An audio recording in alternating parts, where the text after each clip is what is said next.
La loi numéro 1/13 du 22 septembre 2016 portant prévention, protection des victimes et répression des violences basées sur le genre est une bonne barrière pour redresser les présumés auteurs des viols, car les violences sexuelles basées sur le genre n'épargnent aucune couche sociale, aucun individu, quel que soit son âge ou son statut social, et constitue une menace sociale avec des conséquences dramatiques sur l'équilibre sociétal, les femmes étant les plus touchées par les violences sexuelles basées sur le genre. En date du 7 septembre 2018, l'Association burundaise pour le bien-être familial ABUBEF en sigle, en collaboration avec le ministère des droits de la personne humaine, des affaires sociales et du genre, a organisé une réunion de consultation des organisations de la société civile et les femmes leaders sur la loi sur les violences basées sur le genre. L'objectif était, sous la facilitation des hommes de droit, de disséminer et échanger sur le contenu de la dite loi. Dr Donavine Uwimana, directrice exécutive de l'Association burundaise pour le bien-être familial ABUBEF, a indiqué que l'existence d'une telle loi est un pas important pour le Burundi, mais a demandé à ce qu'une loi pareille soit traduite en langue nationale afin de rendre plus facile sa dissémination. De l'atelier, nous avons pu nous rendre compte du contenu de la loi. Nous avons travaillé avec un expert juriste qui nous a présenté le contenu de la loi et nous nous sommes rendus compte que la loi burundaise est une des plus complètes possibles parce que les principaux indicateurs sur lesquels on évalue les législations en matière de violence basées sur le genre sont contenus dans la loi,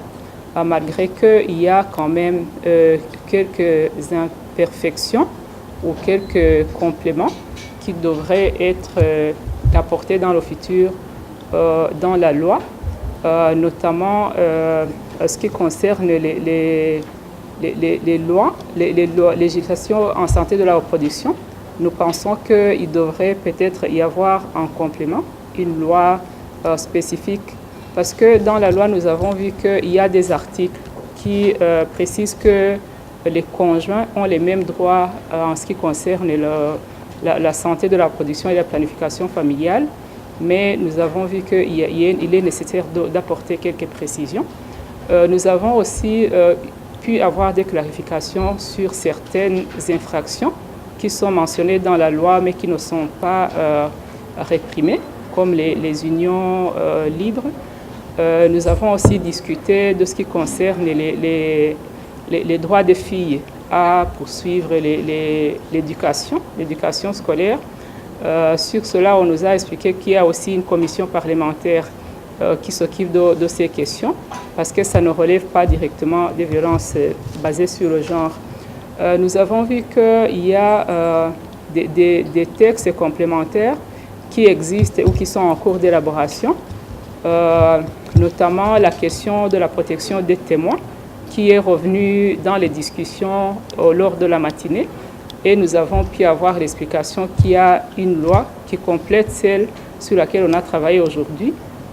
qui concerne la protection des témoins. Néanmoins, nous avons aussi pu constater qu'il y a d'autres instruments internationaux qui pourraient compléter positivement cette loi, mais qui ne sont pas encore ratifiés par le Burundi, comme le protocole pour la protection des droits des personnes et des femmes, communément appelé protocole de Maputo. Mais nous avons vu que dans la loi, il y a beaucoup de dispositions qui viennent de tous ces instruments qui sont déjà